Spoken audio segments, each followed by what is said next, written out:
Well, now this is a hunt that took place in the swamps of Nayarit, Mexico, and the best I can remember, it was about 55, 56, 57, somewhere along in there.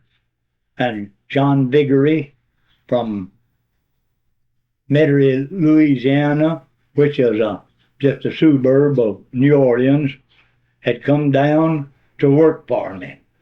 Now, the first time that he come on a bear hunt just after he got out of college. Well, this was somewhere around 2 or 3 years later, and he had made a stint in the Army. He'd been to the Army, and he came back, so he wanted to take a vacation for a while before he really put his nose to the grindstone to go to work. So he came down. And now this Donnelly outfit, he knew him because the boy, Barney Donnelly, the old man's son, was about Sean Viggory's age, and they had went to school at the University of Tulane in New Orleans. They went to school together, and they were pretty good friends. So, and then there was Barney Donnelly. So that would have made Barney Donnelly probably maybe 26 years old. And then there was Thorne Donnelly's wife, and I don't know how many times he's been married, but he is about 65, and this new wife was 33. And they had a small son, but of course they didn't bring him with them. Then they had 2 photographers there, and he wanted to make a movie of a jaguar hunt. And these were high-paid photographers, and they had all kinds of fancy cameras and all the equipment to take a good pictures. And these photographers would go into the swamps and hunt with us and carry their cameras, or how natives carry them, and they did take some good pictures. And then we made a bunch of pictures around camp. Well, the first jaguar that we caught was just in the first few days of the hunt. Had been down there calling, and this old caller got the answer of a jaguar. So we come back to our main camp and told me, so we got up and away we went. Well, his wife Virginia and Barney Donnelly and these 2 photographers was all went. So we got out there and hit the tracks of this good big male jaguar that was a good running track. And away the dogs went, and I had a little old cur dog with them that they called a border collie. But seeing border collies after that, well, I doubted it. But he was a little black dog with fairly long hair and a natural bobtail that was only about 6 to 8 inches long, and long hair hanging down from that tail. Well, Sean Viggory and myself and 2 Mexicans went right after the dogs just fast as we could, and Sonny, who was named Ernest, was with the Donnelly party, and a Mexican. So the dogs made this bad lose, and here come this gang. Well, you know how hard it is to keep a gang quiet. And I hurried over to them and gathered everybody up there and talked real low to them, and I told them, I said, now listen, y'all stand here in a bunch, and don't you talk and stomp around. You stay just as quiet as you can, because the way that it's acting here, I believe that jaguar is getting ready to lay up, because he's been everywhere, and they can't line his tracks out of here. And so we were all standing there right in a bunch, and a little bit, well, here comes this little old cur dog. And he just had his nose down and switching his tail, and that long hair is just a jumping. And he smelt all around amongst us, and us standing there. Nobody said a word. And after a bit, well, he finally went over to a real thick clump that was probably 15, 20 feet around it. And he just dived in there and went to saying, rah, rah, rah, rah, rah, rah, rah, rah, bad. And I just whispered to them, I said, all of y'all stay here real quiet. And I had the Mexicans right with them too. And I said, stay real quiet. I'm going over there and see what he's doing. I said, he baited a turtle the other day. So I walked over, and it was real thick in there, and I stuck my head in there and was trying to see if I could see anything. And I just right easy to him. I called him Bobby, and I just right easy to him. I said, Bobby, what are you doing? And boy, out on the other side where we couldn't see it, come this Jaguar, and old Bobby right at his heels, and they hit a little bunch of water there, and you could tell by the way there's a jumping that one of these animals was lots bigger than the other one, and Bobby was a barking every time he hit the ground. And way down through the jungle they went. Well, down a minute, one of these Mexicans run over there to me and says, that is the tigre. I said, yeah, I know it was. Now, I'll bet that that thing was laying there and bound to know that we were there, because he wasn't over 30 yards from us. But he thought he was hid, and he just wasn't going to come out of there. He's just going to stay there. Well, when those hounds heard Bobby a run and jumped, well, they were probably 100 yards on down there, trailing around. Well, here they come. And I said, well, I can tell you in just a minute. And when they got up there, one of these hounds run around this clump where this Jaguar would come out of there, and boy, he bettered, and the race was on. Well, now, most of the cur dogs like that are real good tree dogs, but Bobby wasn't too good at the tree. Now, he had treed that Jaguar himself, but he hadn't started barking trees yet. And when the hounds got down there, well, they hadn't no more than hit that tree till they all started barking. And then just, of course, just a little bit while we were there.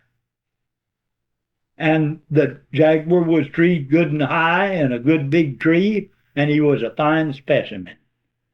And so these photographers then, he wasn't trying to come out or nothing. Well, they took a lot of pictures. And after everything, we got everything through, well, the Jaguar wasn't trying to come out or pretended like he was going to. Well, Virginia Donnelly was going to shoot Kitty. And I knew good and well, probably in my own mind, that she couldn't. So I got Sean Viggory off to one side, and I said, you stand right back here, a little behind us and to the left, with your gun.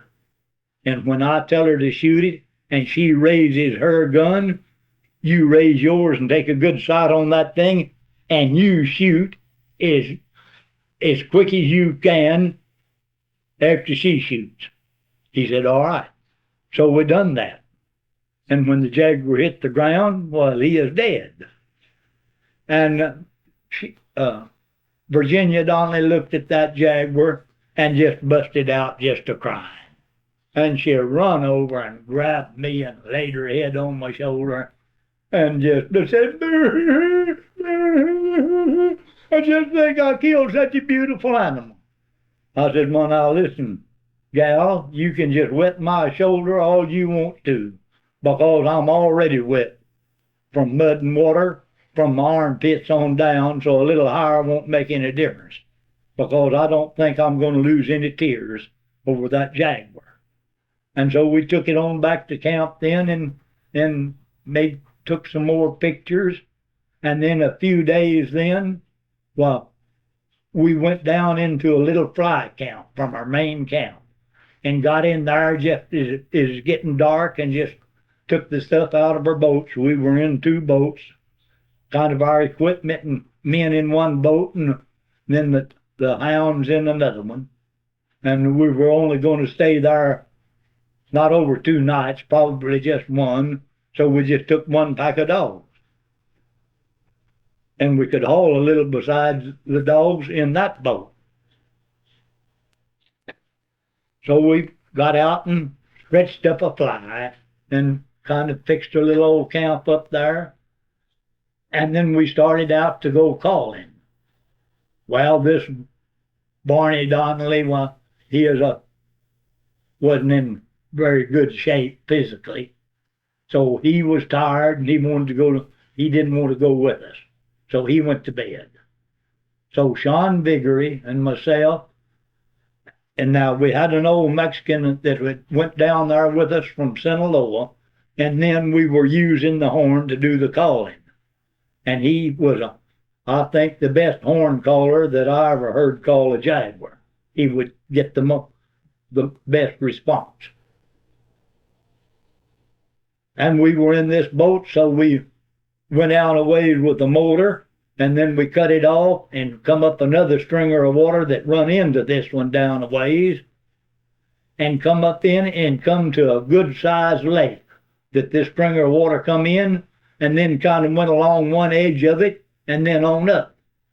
So we were in this stringer of water in the edge of this lake. Now this water is still and running so very slow that it makes no difference. There's practically no flow to it.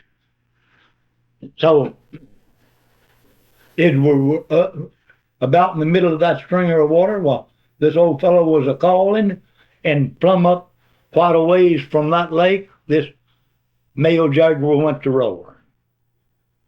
And oh boy, he really cut loose. And he wasn't too far. So we just paddled on up a little ways and stopped right just where this stringer of water took off from this lake and was a calling. And way across that lake after a bit, while we heard the birds begin to get up that is roosting on the edge of the water there, and just flying in every direction. And we pretty well knew right then that they was flying up from that Jaguar. And we expected him maybe to come pretty close to us, but we expected him to kind of circle that lake. Now that lake was probably at least 300 yards, maybe farther, on up to the edge of it from where we was a-sitting. And the moon was a-shining. The moon was a-shining good, and it is bright, right overhead. Just about a full moon, or it might have been a full moon. And after a bit, I said, look. And we looked away out in that lake, and here come this Jaguar. And you could see him pretty good right in the moonlight. And he was coming right straight towards that boat. And so I whispered to them fellows, I said, listen, if that thing gets up close to this boat and you guys move and wiggle and jump around, I said, when that Jaguar leaves, I'm going to throw you out of this boat. Now you stay quiet. And so here he comes. And we watched him, and after a while, well, he kind of turned his course a little bit and just kind of come around the edge of that lake and in behind some brush there, jungle it was just jungle just started. And we kept listening for him, thinking he was going to climb up on the bank. Well, all of a sudden, here he come right around that point, headed right straight for that boat, and we was right sideways to him. And everybody, of course, was looking in that direction. And when we first seen him, he probably wasn't over 40 feet, 50 feet from us. And he hadn't seen that boat, I guess, at all, because he was really swimming. And that thing swam right up within 15, 20 feet to the side of that boat before he saw it. And he just stopped and turned sideways and was just kind of bobbing up and down in the water and looking at that boat. And you could even see the black knob on the end of his tail as it would come up and down in the water. And nobody moved one particle. And he just done that for quite a little while. Of course, well, I have no way of telling how long. And after a bit, he just kind of turned slowly and went to the edge of this stringer of water and climbed out on the bank and started on up. And we sat there and listened at him, walking up through there for quite a little ways. So then we just turned around and we took that, went to paddling that boat way back down there as fast as we could. And when we got quite a ways down, while we started that outboard motor, and in a little bit, well, we was back in camp. And that was about 2:30 that night. And when we got to camp, well, some of these natives was up and they had a big fire going, and then this Donnelly heard us a talking, and he got up, and we was a telling about this Jaguar coming right up to us and about the race we was going to have in the morning and all that. And now in a minute right down, not very far from that camp, a Jaguar cut loose, and he really did roar. And I said, that's the same one. That's the same one that was called up to us.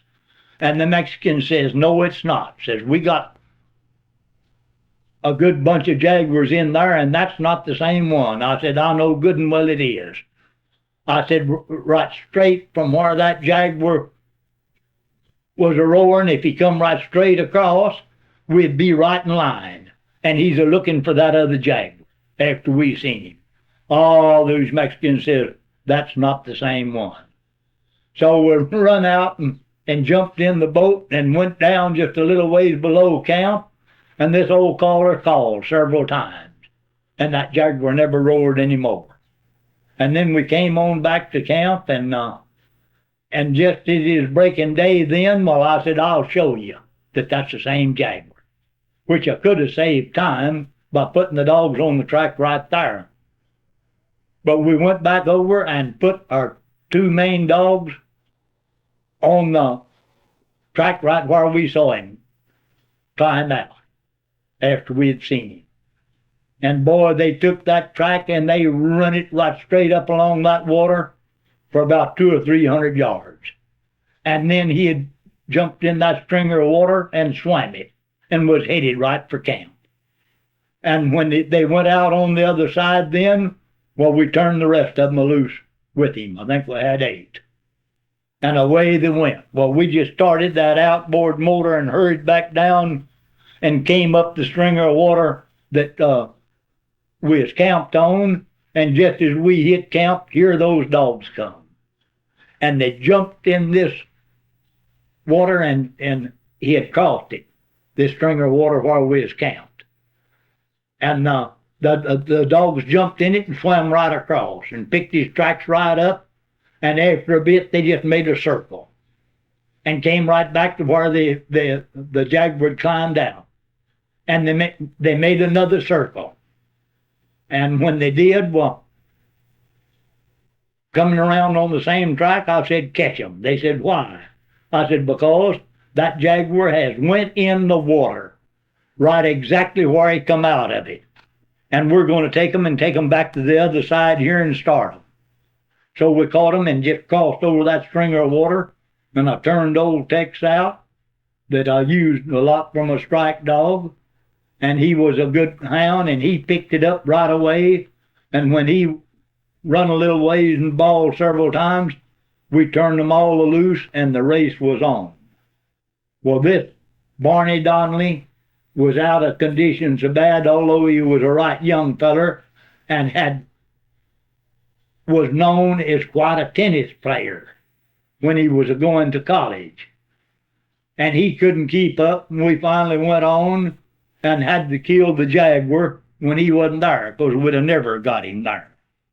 So then we took the Jaguar and went on back to our main camp and skinned it and got all ready. And the next day, the old Thorn Donnelly said, now, let's make some pictures here today. And said, we've really got enough Jaguars, what we'll come for. And Barney Donnelly said, well, I want to try for another one. Well, we told him, all right, but we'll kind of rest in camp and make pictures tomorrow. And that was as hard to work about as hunting. We strung out that mic on about 300 yards of cord from the Jeep, and couldn't hear the Jeep running, because I had to keep it running to use that mic like that some way. But anyway, well, I took the feet off of these Jaguars and tied them in a bunch and made a drag. And I started up there, and I come down with this drag and come pretty close to the mic, and then on down to kind of make the sound when the hounds is running a way off, and then they get closer, and then they'd fade out. And so took those dogs up there to put on that drag, and well, they hadn't been worked on drags. They wouldn't hardly run it, but I did get them to going. And here they come down through there, and I was running in behind them. Well, when they got to the mic, they kind of swung out a little ways from it. But it sounded good, and then they went on out of hearing. And so we finally got that made. And then the way we made of sound of calling the Jaguar. Well, now, I would take a gourd and call not too far from the mic, and that was a calling him. And then I had a Mexican out there quite a ways off that would answer me. And of course, you could hear me a calling lots plainer than you could the Jaguar when he answered. And that's the way we made that part of it. Well, making all that was quite a lot of work. So I told Thorne Donnelly, I said, well, now we're putting out a lot of extra work on this hunt that we wouldn't on the ordinary hunt. And here's the extra money that I want out of this picture. I said, I want you to give me a copy of this picture to use for my own use, to show my friends and all. And it certainly will not be used commercially. And I said, if you want to, you can write up something to that effect in writing, and I'll sign it. Oh, he said, no, says, that's all right. I'm sure you wouldn't. Well, no wonder he is sure that I wouldn't, because he never did give me a copy of that picture. Then a few years later, he died, and I'd never gotten a thing out of it. But about 3 years after this picture was taken, there's a fellow showed up, a photographer in the White Mountains up there from California. And he was taking some pictures of the game there, and stayed there quite a while. And I got to talking to him, and he knew Thorne Donnelly. And of course, Thorne Donnelly owned that Donnelly Publishing Company that's headquartered in Chicago.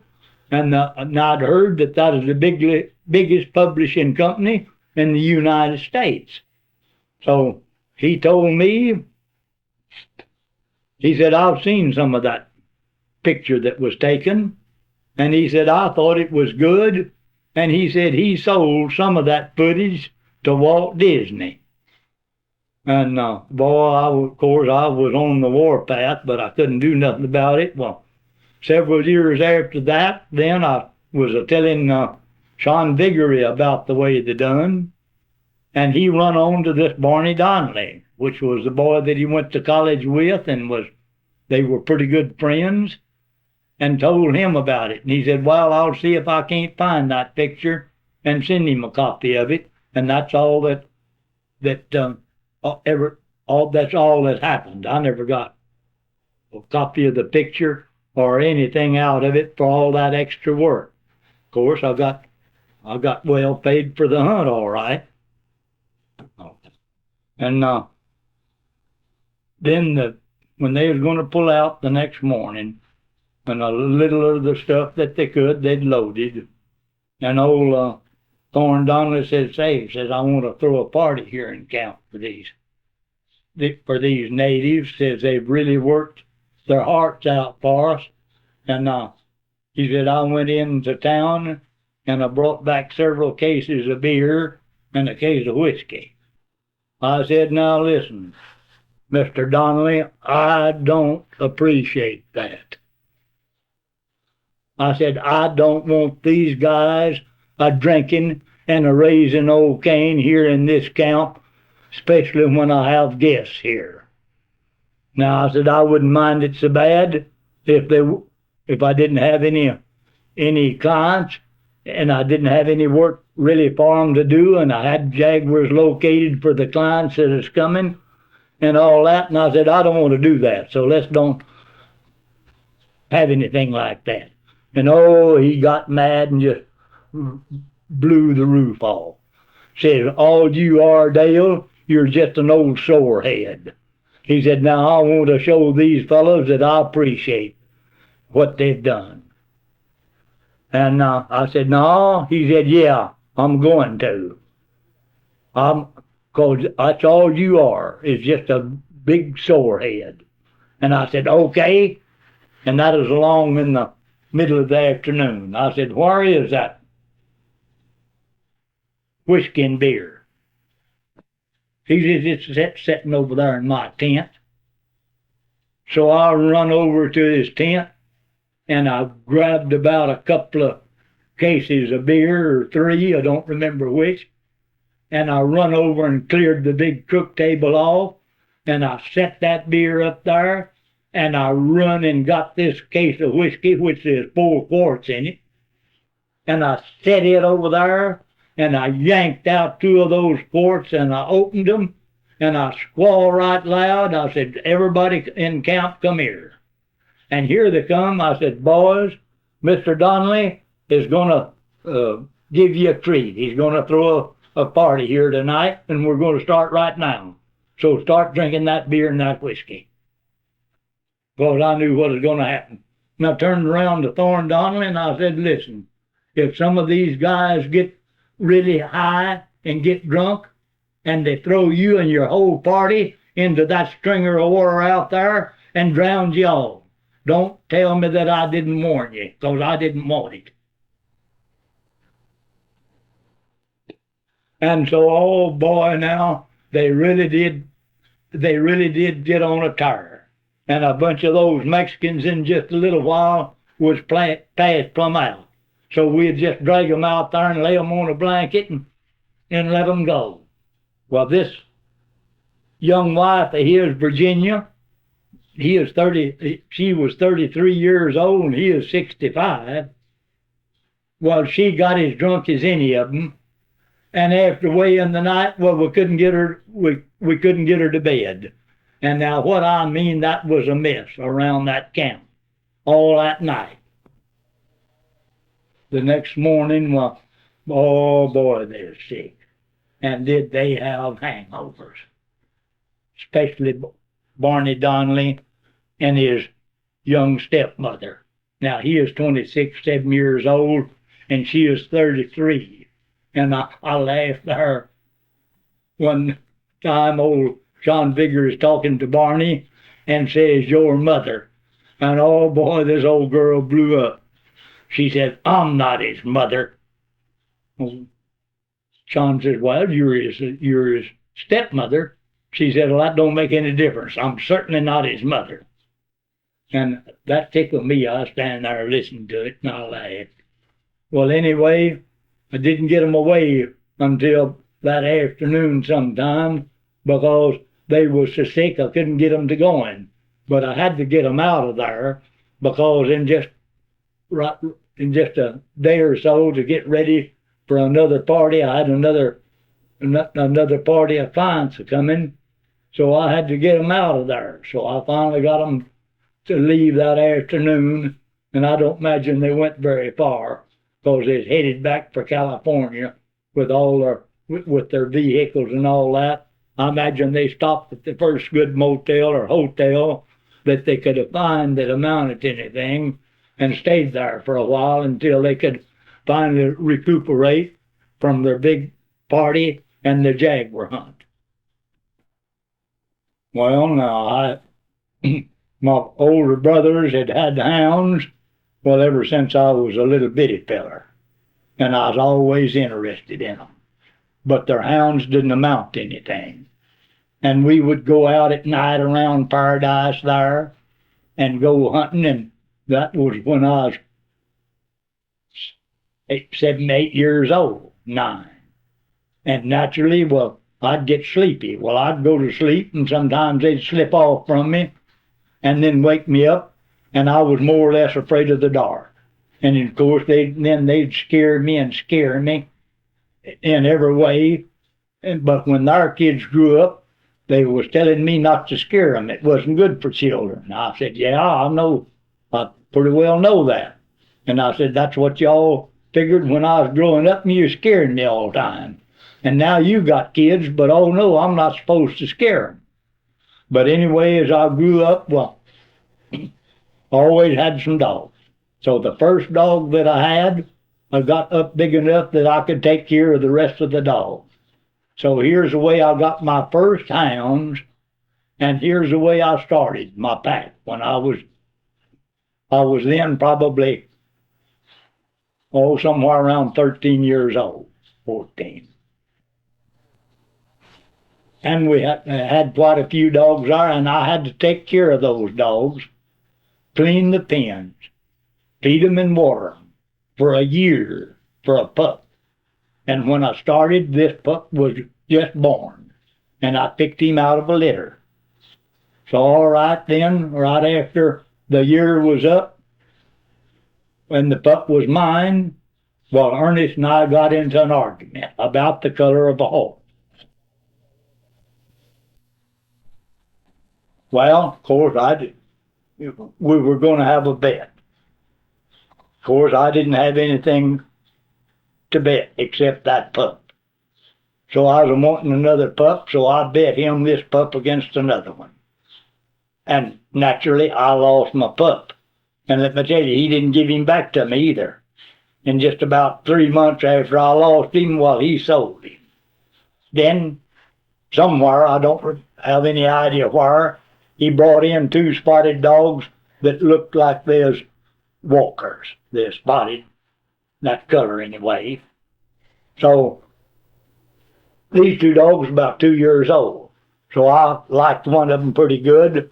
So I had to work another year to get this spotted dog. And I did. I took care of the dogs for another year and done all the work of them. And when I got this dog then, well, I was getting up into 16 years old, I guess, probably. And he made a fire dog, but he never did make a real good dog. And then after I got some more that was a lot better than he was, well, sold him. I have no idea, remember what in the world I got for him. But anyway, well, that's the way that I started with to get my pack of hounds. And that was a pretty hard goal, because I thought I put up quite a lot of work.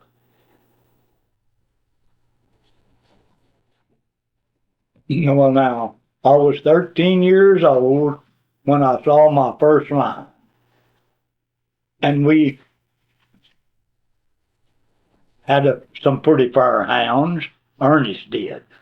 And of course, I only had that one that I'd worked for, and then I'd lost him, and I hadn't got the other one then, the spotted dog that I got later, and had to take care of the dogs and do all the work for them for another year for this other dog.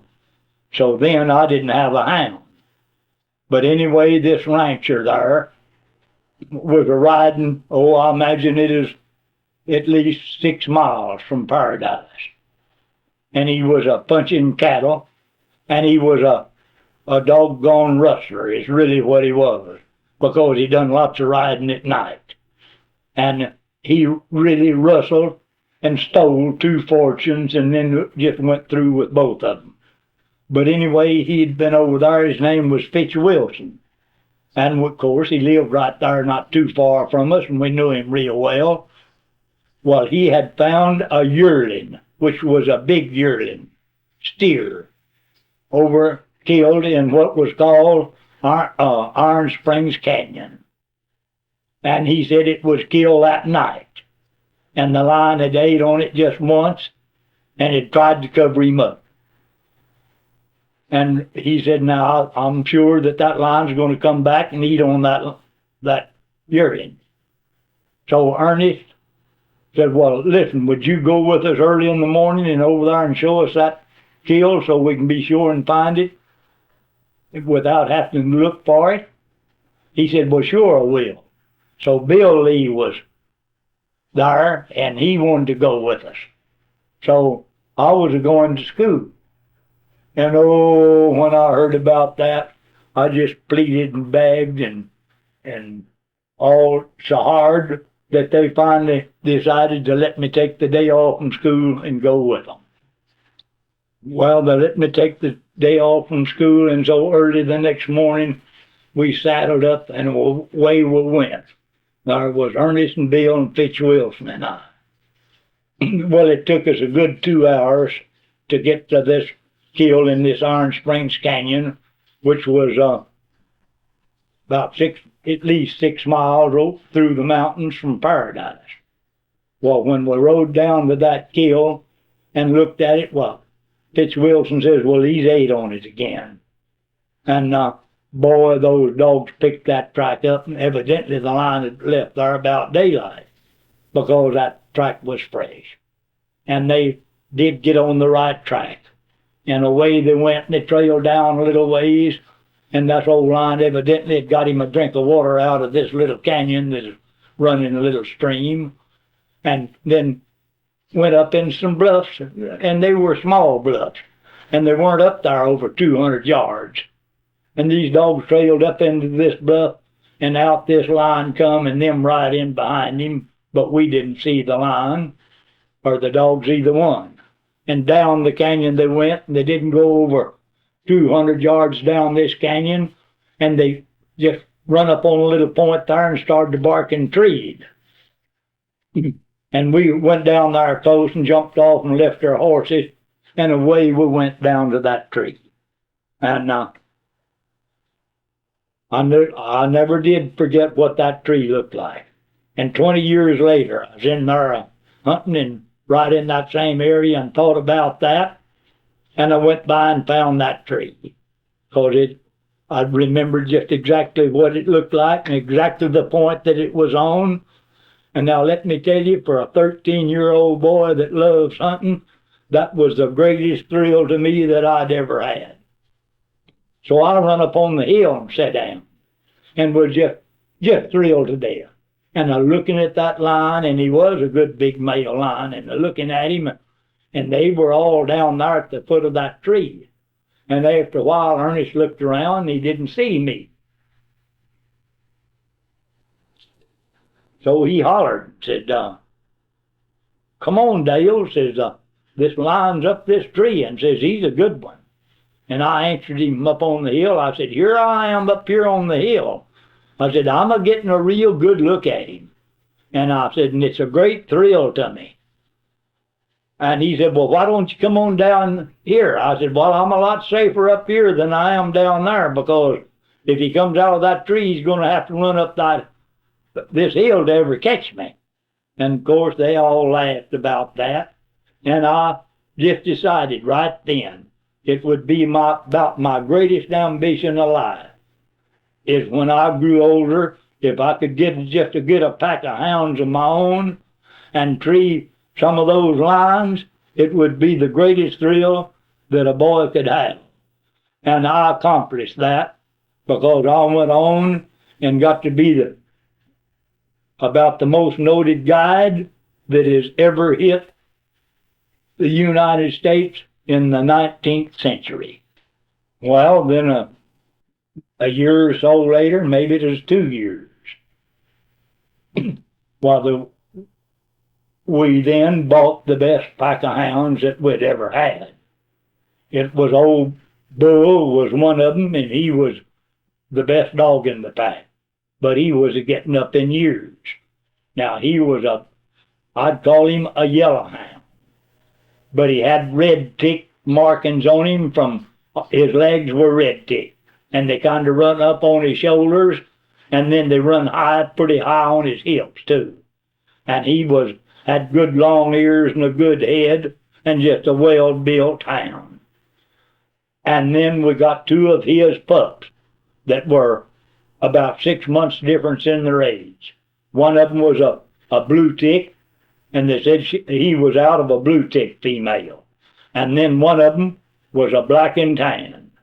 and they said that his mother was a black and tan.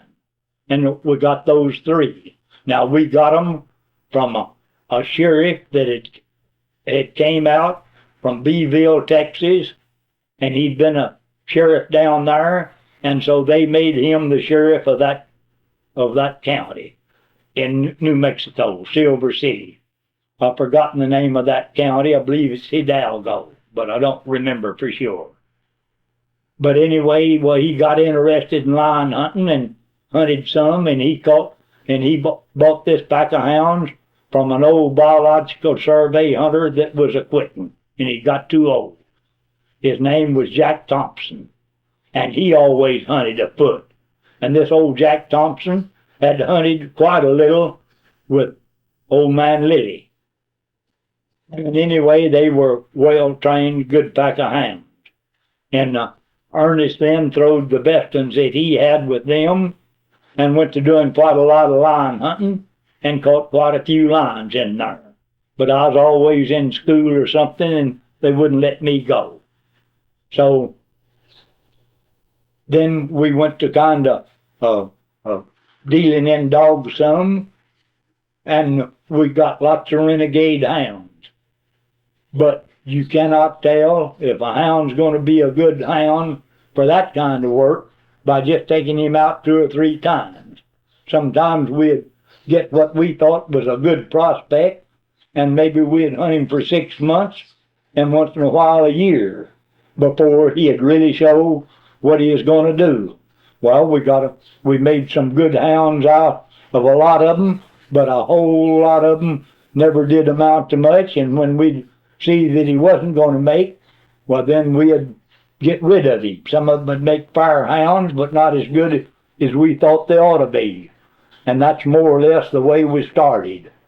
And then that when I was 17 years old, well, we bred old bull to what they called a bloodhound. She was kind of a brindle dog, and came out of the fronts that they're using for man trailers.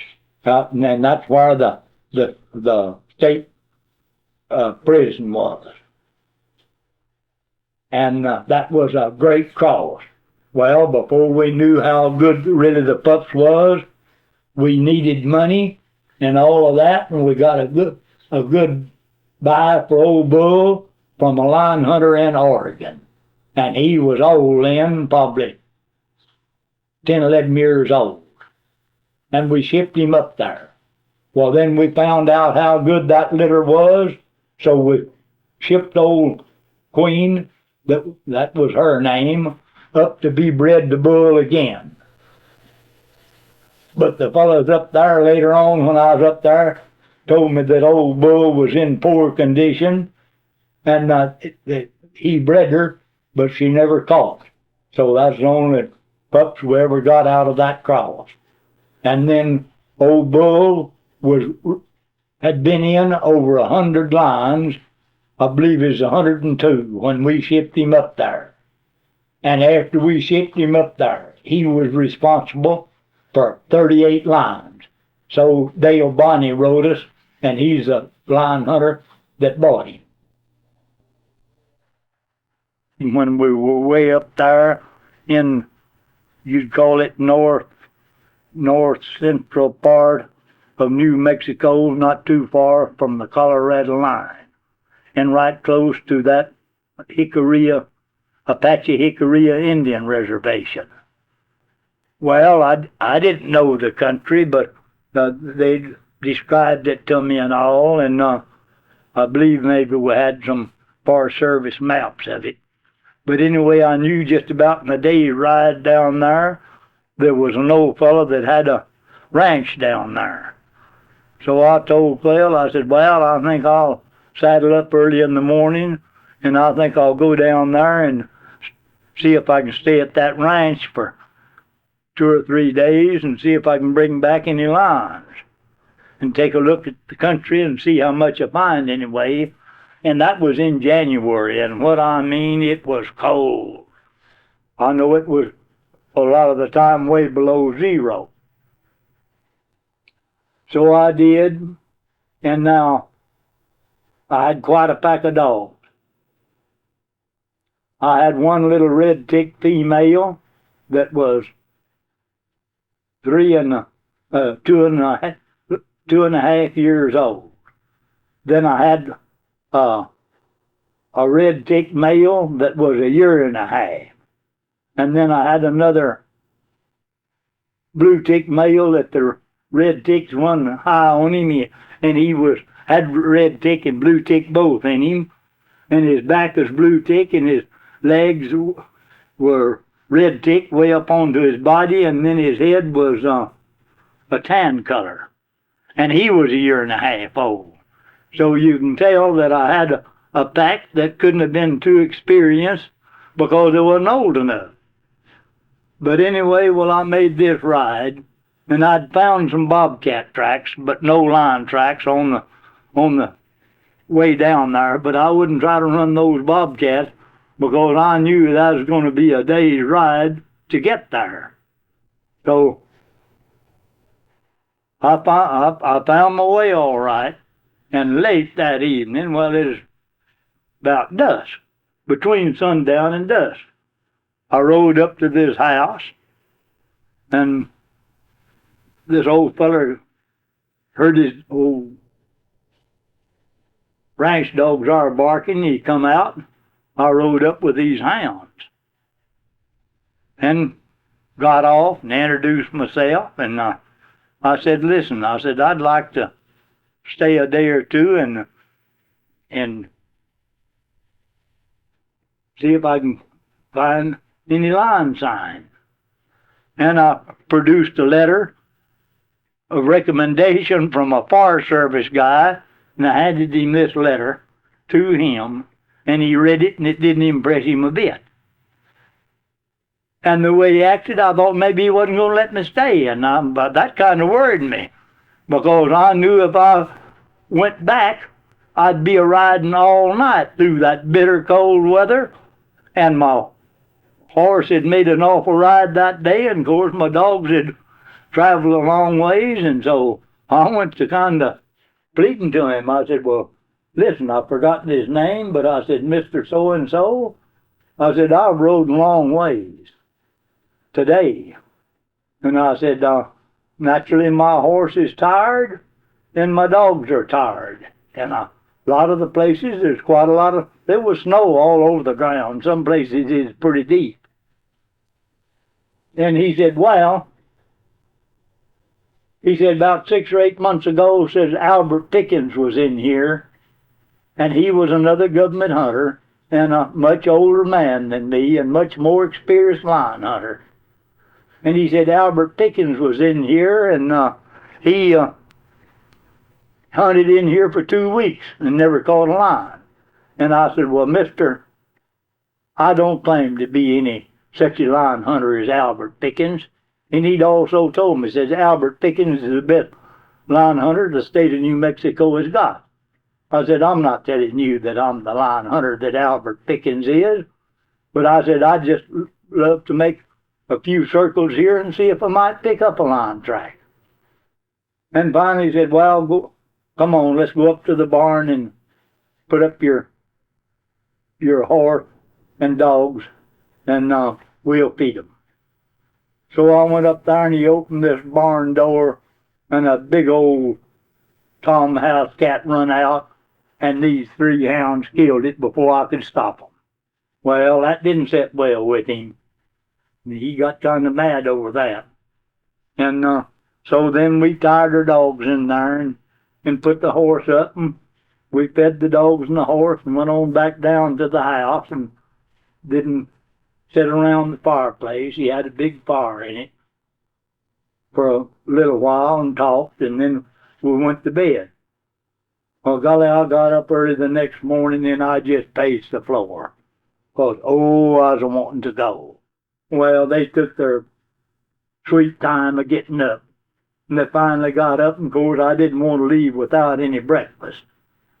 So they cooked breakfast, and I ate right quick, and to run up and leave, and I already had my horse saddled up and was ready to go in his wife there had me a lunch, and she handed me this lunch, and I grabbed it, and I broke a run and run up there and jerked on my caps and spurs as fast as I could, and I had my old gun sitting in the corner back there in the barn, and I run and grabbed that old gun and shoved it into the scabbard and turned those 3 hounds loose, and I looked to see there wasn't any more house cats around there. I didn't want them killing any more of their cats. And pulled out. Well, now this ranch set in a little valley, kind of in a ring con. And a ring con means that it's kind of flat on top with a rim around it. And I wanted to get up on that rim. And he had kind of told me how to go to get up on that rim. But that night, I forgot to mention this, it had, about dark, it started snowing. And it had snowed till about 9 or 10 o'clock and then quit. Well, that meant I was going to have to just about hit a line track that had been made since 9 or 10 o'clock that night without being kind of snowed out. But anyway, well, I started around this rim, and these dogs picked up a fresh bobcat track, and away they went. And I finally got them off because I didn't want to run no bobcat. And I took them off and went on around that rim for a long ways, and it's getting a long ways from that ranch. And it began to get kind of late in the evening. And I come on to an old road that kind of crossed a big mesa there, and come into this kind of big swale that this ranch is in, way back down there. And so I didn't know the country, so I thought I'd ride back along that road a ways and take a look and see where it went. So, and the snow was deep. It was up to my horse's knees or deeper. And these dogs had been traveling a lot, and they were they was bound to been tired. So they had dropped back behind me and was coming along where I'd broke the trail with my horse. And I'll bet I hadn't went 300 yards on this old road, and right there was the tracks of 2 lions across in that road, and they had made it since it quit snowing. And I made up my mind right there I was going to gather those lines, or I was going to lay down and stay and get off my horse and stay in that snow that night. But I had plenty of matches and everything with me, and I figured that some way I could get a fire started, and there was quite a lot of timber around there, and some of it was timber that dead, pinon and pine and stuff that is that you can build a fire with easy, and I figured I could get a fire started if I had to lay out that night. So I didn't say a word, I just sat there. And these dogs come around me then, and boy, they hit those 2 line tracks, and they went to bawling, and they just went down through there, and they took the right end of them, and down kind of across this mesa they went. And boy, I was right after him on that little horse, and he was a good one. And the snow was just a flying. Well, I imagine after about, I imagine a half a mile. And the dogs weren't very far ahead of me when they were running, and I was running too. They dropped off into kind of a canyon, and right there close to this canyon, to where I was dropping off into it, there was a little point, where another canyon come off, kind of a little point. And these dogs beat me across this canyon, and up on that point they went, and they just doubled right back, down, and kind of went down, and boy, they were running. And I turned right after them, and they run by a great big tree, and lost the track, and they went to circling trying to pick it up. And I rode under this tree, and I was watching them. Now in a minute, I just looked up above me, and not over 15, 20 feet up there, sat one of these lions. Now this was an old female and a young female that was still running with her, but almost as big as she was. And I just jumped, fell off of there, and grabbed my gun, and these dogs run back, and they found the tree, and they didn't bark a half a dozen times till I knew I had to hurry. I just shot that line out of that tree, and it fell in the snow, and these dogs just wooled it and chewed on it just a little bit, and I jumped on my horse and told those dogs, I said, let's go, there's another one, and we want to catch it. Well, they acted just like I knew what I said to them, and they just wheeled and back up on that point they went, and in just a few minutes, well, they had this other track just going full tilt, and within a quarter of a mile, and it circled back into the same canyon that this one was in, where the tree did. And I just went up there and just got off of my horse and shot that line out, and I let them chew on this one for quite a little while, and just left it laying in the snow, and said, come on, hounds, let's go. And I was just tickled to death. So I didn't ride into that ranch till about 11 o'clock that night. I think it is 11 when I looked at the time. And it was cold. Oh, boy, it was cold. Of course, I had on good clothes, good heavy clothes, but I was cold anyway.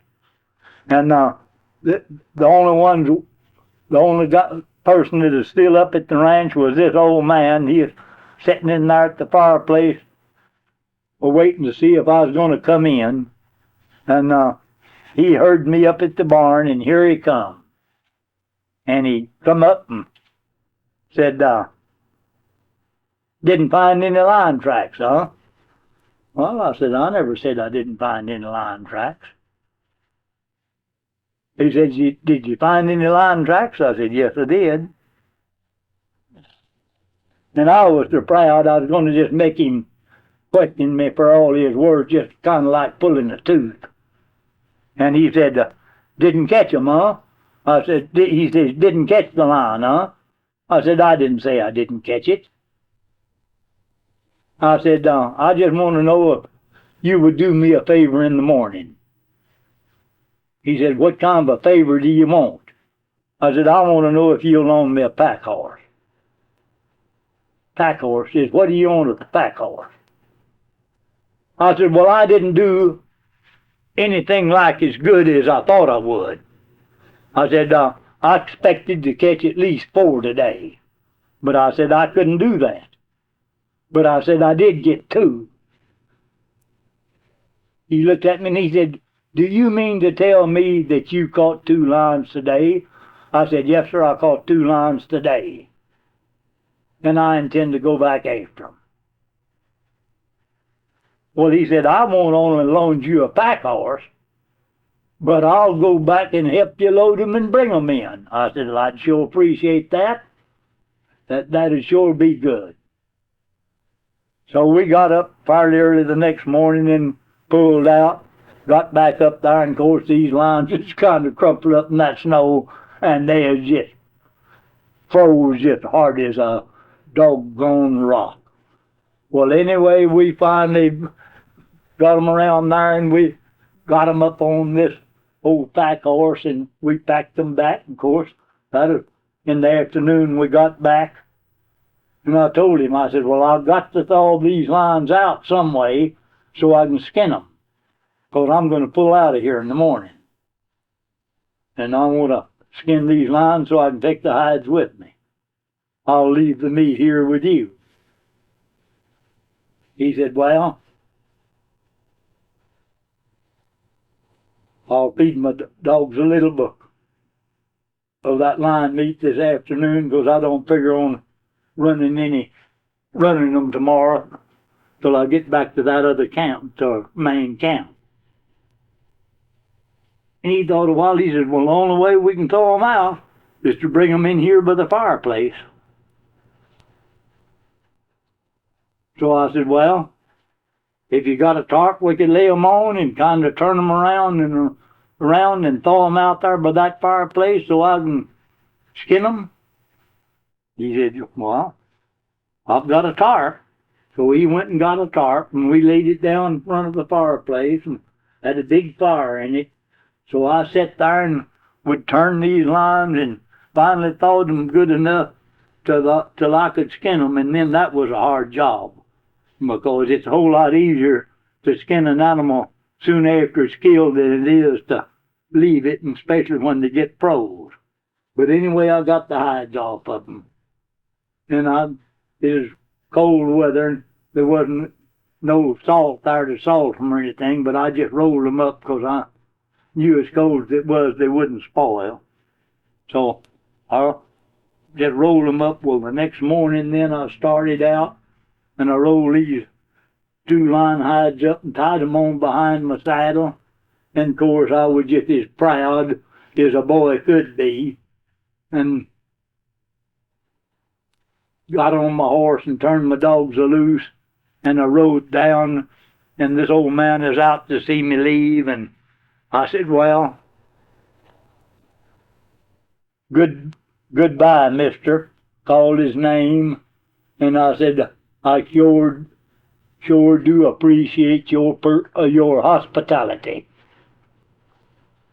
And I looked at him and I said, say, by the way, I said, the first time you see Albert Pickens, I said, I wish you'd tell him to come around and see me so I can give him a few pointers on how to catch a line. And I just turned and looked up there and hit the road, and I never looked back. And of course, I never been back to that ranch since, and never seen any of those people since.